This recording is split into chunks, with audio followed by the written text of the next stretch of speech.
अर्पित जी, राधे राधे महाराज जी। महाराज जी, क्रोध और अहंकार पर काबू कैसे पाया जा सकता है? जब तक हृदय में ज्ञान नहीं होगा तो अज्ञान के प्रहार से हम कैसे बच सकते हैं। किसी पर क्रोध करना या अहंकार पूर्वक कोई चेष्टा करना, ये अज्ञान के अंतर्गत है। और जब तक ज्ञान नहीं प्राप्त होगा तो अज्ञान का नाश कैसे होगा।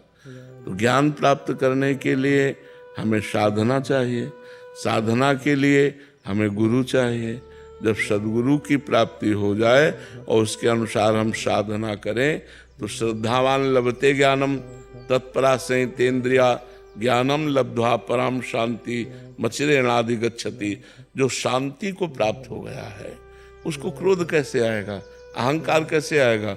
वो शांति ज्ञान से प्राप्त होती है, ज्ञान गुरु से प्राप्त होता है। तो किसी सद्गुरु का वरण करके और साधना करो। अब ऐसे थोड़ी बुद्धि के द्वारा अटकल लगाने से थोड़ी आप काम क्रोध पर विजय प्राप्त कर सकते हो। उसके द्वारा साधना चाहिए और बुद्धि में विवेक चाहिए।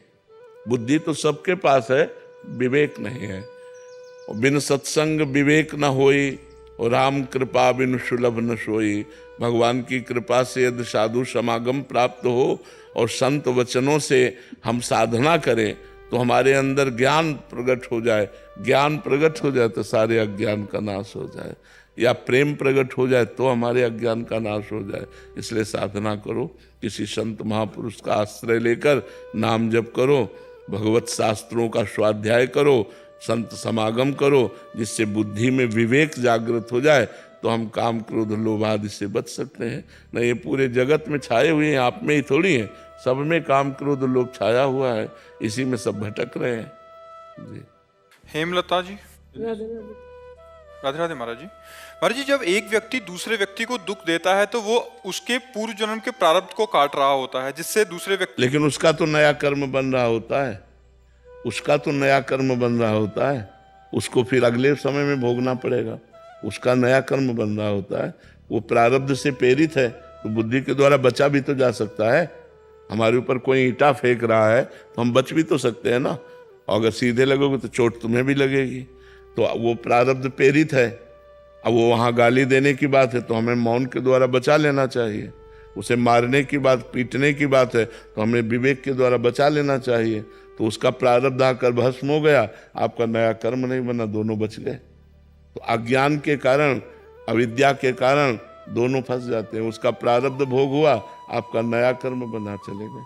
मान लो आप हिंसा कर दिए तो उसका तो प्रारब्ध था, लेकिन अब आपको आजीवन केस होगा कि नहीं, आजीवन पूरा जेल काटना पड़ेगा कि नहीं। तो आपका नया कर्म बना जिसने आपको दंड दिया, और पुराना प्रारब्ध उसका था जिसने उसका भोग कर दिया। तो आप बच सकते हो कि नहीं।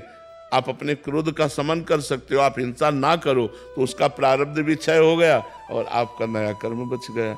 लेकिन भजन ना होने के कारण, भगवान का सतत चिंतन ना होने के कारण इतनी क्षमता नहीं रहती। जैसी हो भवतव्यता तैसी बने सहाय, आप ना आवे ताहि पे ताहि तहाँ ले जाए। एकदम अचानक क्रोध आया और ना करने की चाह होने पर भी वो कर बैठता है, तो फिर वो प्रारब्ध कर्म उसका हो गया, नया कर्म आपका हो गया, आपको भोगना पड़ेगा। शशि जी, राधा राधा। राधे राधे महाराज।